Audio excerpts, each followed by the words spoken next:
If I'm being honest, I ignored the warning signs. I mean, wouldn't you? Sharon was perfect, or at least she seemed perfect at the time. She's beautiful in that classic way that makes people stop and stare. Smart too. She's got a dry sense of humor that could cut glass, and she knows exactly how to use it. We've been dating for 8 months now. And yeah, maybe it was a little fast, but everything just clicked. From our first date, I knew I wanted her in my life. She felt like the total package, someone I could actually see myself building a future with. Looking back, there were little things I should have paid more attention to. It started on our 4th date. We were sitting on her couch, drinking wine when she brought it up. "I should probably warn you about something," she said, swirling her glass. I raised an eyebrow, already half in love with her. "Oh, what's that?" "I'm not the easiest person to sleep next to," she said. I laughed, thinking she was making a joke. "Don't worry, I've shared a bed with snorers before. I think I can handle it." She shook her head, a small smile playing on her lips. "It's not just snoring.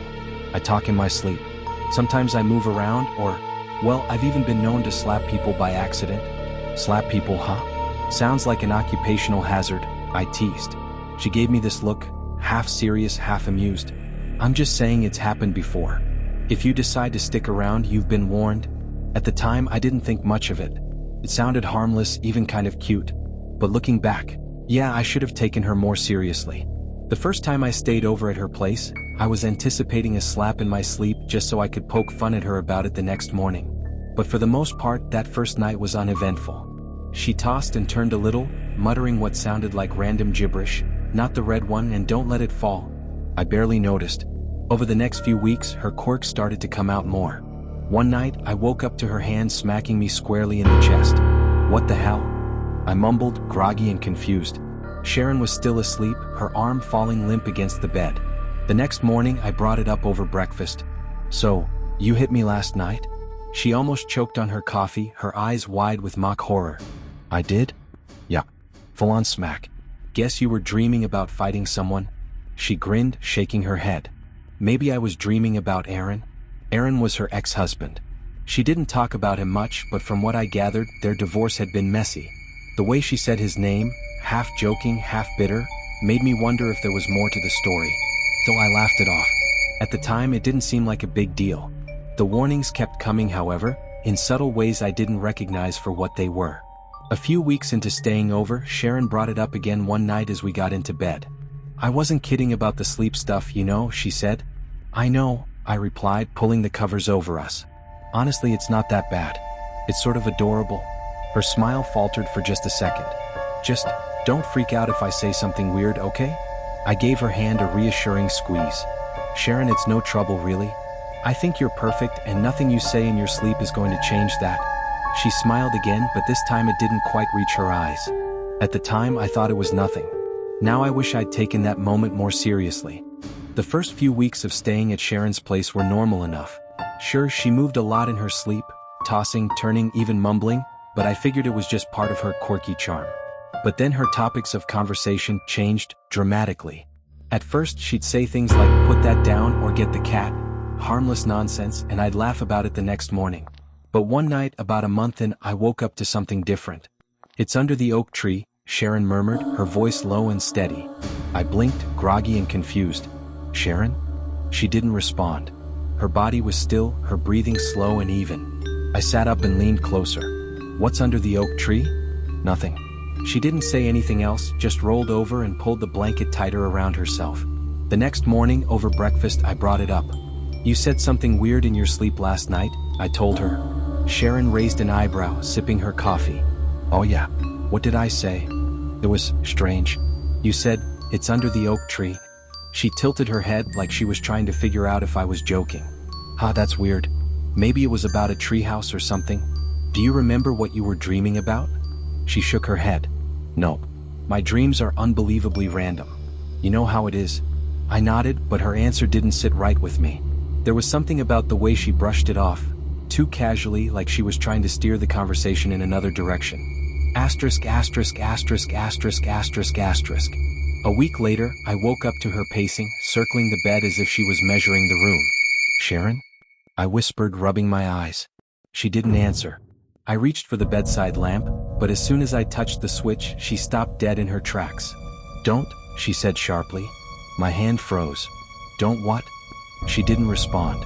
For a moment she just stood there, then climbed back into bed, her movements stiff and robotic. The next morning I kept it to myself. I wanted to ask her about what she'd said, but something told me not to. Things got worse after that. One night, she sat straight up in bed and started muttering again. 2 miles from the highway, she said, her voice calm and steady.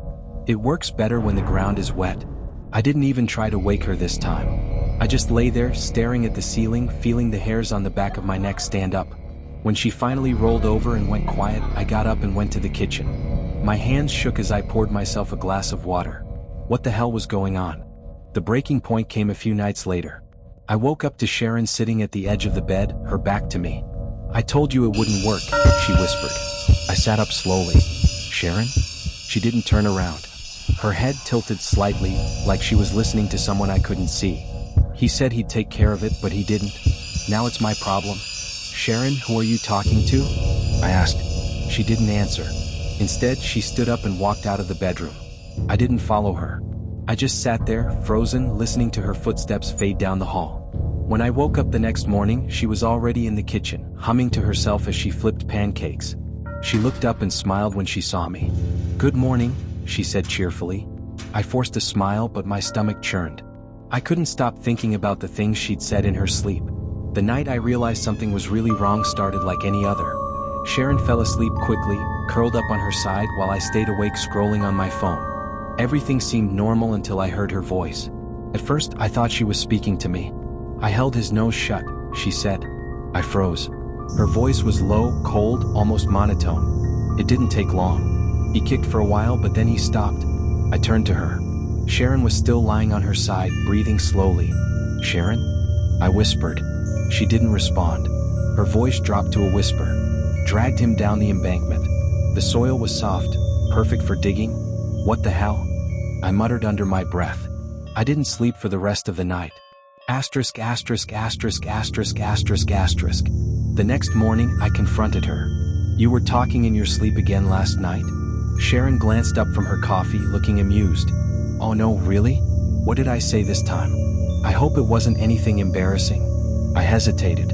You said something about suffocating someone and digging a grave. She frowned.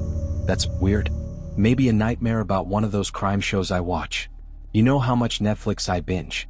She laughed, but it didn't feel genuine. You don't remember what you were dreaming about? I pressed. Sharon shook her head. No, sorry. Honestly, Chris, I never remember any of my dreams. I nodded, but I suspected she wasn't telling me everything. A few nights later, I woke up to her voice again. Max, she said. Her tone was calm, detached. I sat up in bed, my skin crawling.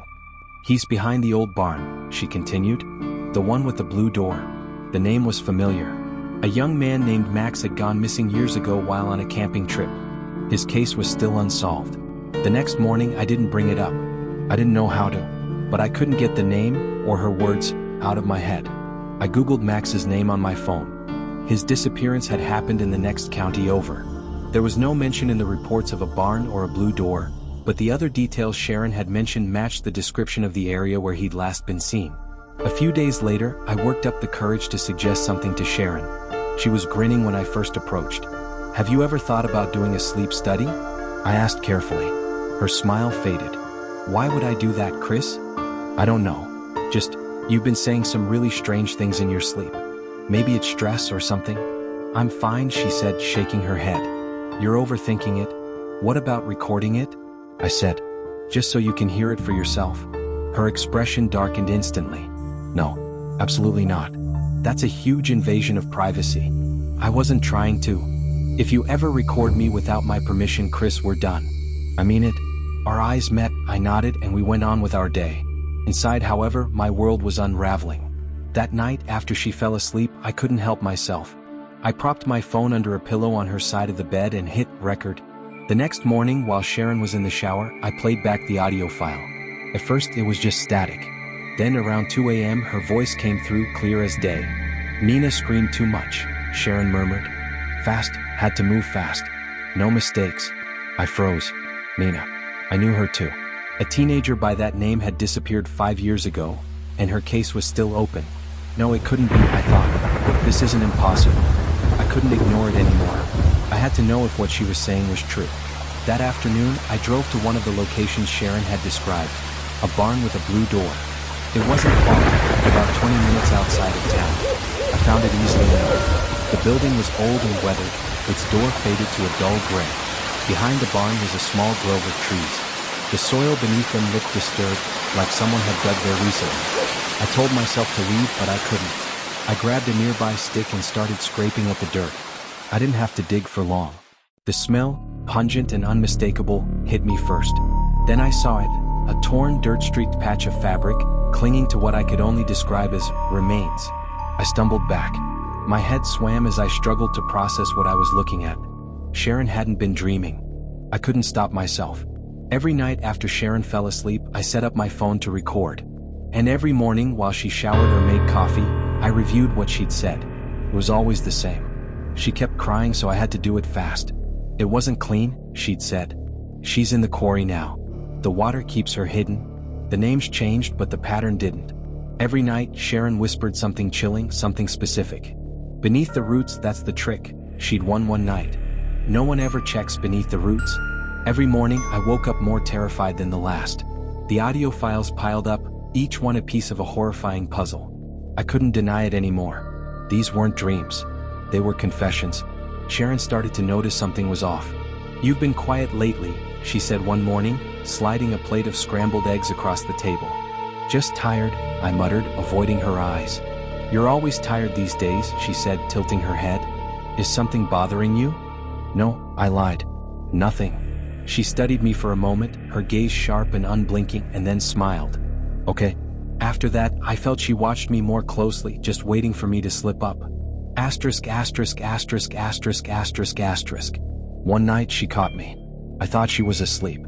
I was sitting on the couch, headphones plugged into my phone, listening to the latest recording. "I told him I'd take care of it," Sharon whispered in the recording.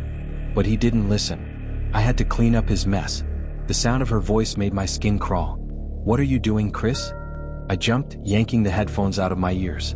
Sharon was standing in the hallway, her arms crossed over her chest. "Nothing," I said quickly, locking my phone and shoving it into my pocket. Her eyes narrowed. "Were you just listening to something?" "No," I stammered. "I was just scrolling through Instagram." She didn't move. Her expression didn't change. She just stood there staring at me.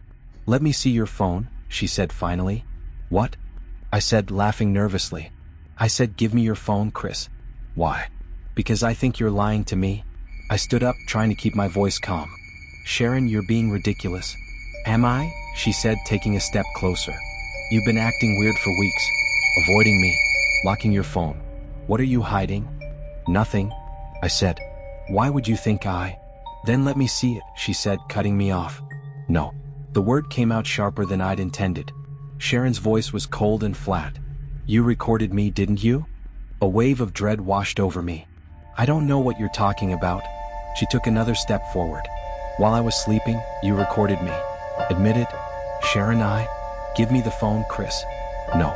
She lunged at me, her fingers clawing for my pocket. I stumbled back, trying to push her away, but she was relentless.